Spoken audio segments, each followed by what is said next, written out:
আসসালামু আলাইকুম। তো সবাই কেমন আছেন? আশা করি ভালো আছেন।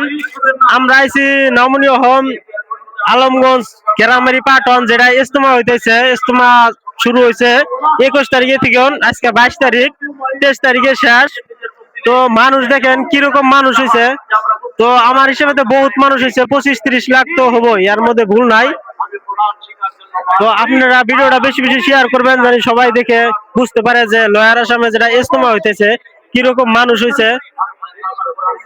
দেখেন মানুষগুলো আমরা দেখাইতেছি ঘুরে ঘুরে রাত, সেজন্য কিন্তু বেশি দেখানো যাচ্ছে না। প্যান্ডেলটা দেখতে পাচ্ছেন, বহুত মানুষ।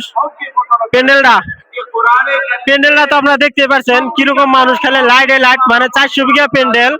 মানে কি দেখবেন আপনারা, রাইতের ব্যাপার তো সেরকম বেশি বোঝা যাচ্ছে না। তো দিনের একটা ভিডিও পাবেন আপনারা। তো ভিডিওটা আপনারা দেখেন, ভালো লাগবে। দেখেন বয়ান হইতেছে, মানুষের মানুষ, এত মানুষ হয়েছে কখনো ভাবি নাই যে লয়ার আসামে ইজতেমায় এত মানুষ হবো। হ্যাঁ।